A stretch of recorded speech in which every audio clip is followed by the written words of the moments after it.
I call myself a professional in-betweener. My topic is smell, and there's a whole world to smell, and there's a whole world to educate how to smell. So I have to be everywhere and all over all the time.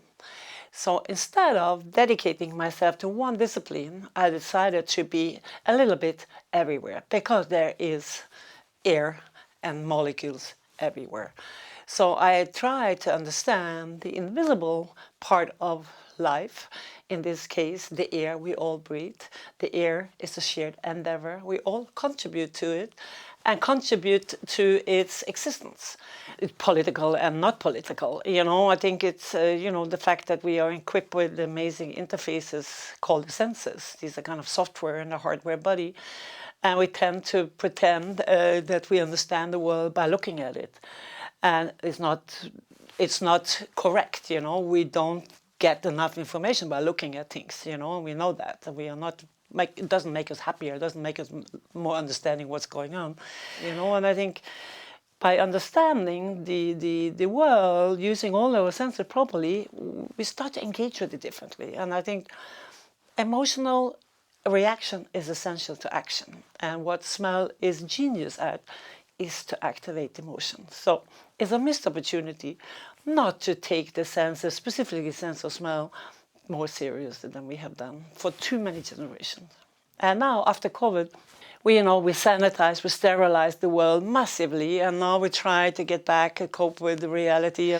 So with a scientific background, I am able to really do scientific research using that in my methodology of working, and then I place the research in the context of creativity, art, design, architecture, and beyond.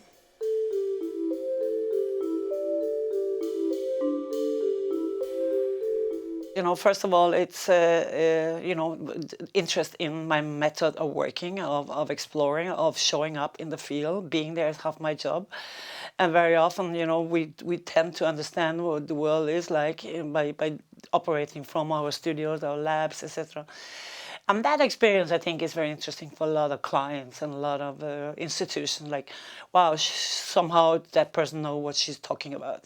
She had experience it on her own body and her own system. This information might be important for telling whatever story, and then also the fact that I once upon a time had the luck of being, approached to the industry, which prime purpose is or was to cover up the world, with smells in this case that had nothing to do with that world.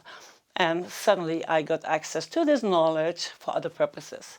So I kind of twisted it around and changed the narrative. I said, listen, let me help you understand what's going on in the world before you start to do anything with it. For example, I just launched the Smell Heritage Archive from Pompeii in London a couple of days ago at the Serpentine Gallery.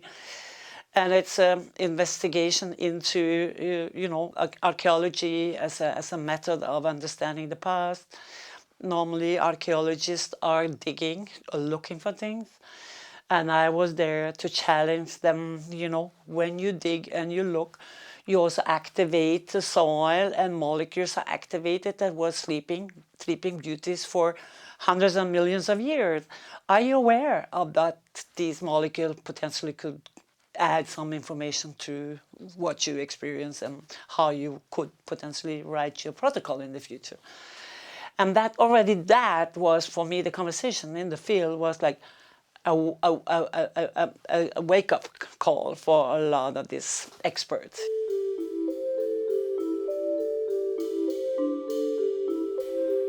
Archiving and, legacy of a place, a person, a site, a city, to understand it, not just new, but learning from the past to apply to the future. Patina is part of life. So I think the purpose of renovation is to kind of preserve time.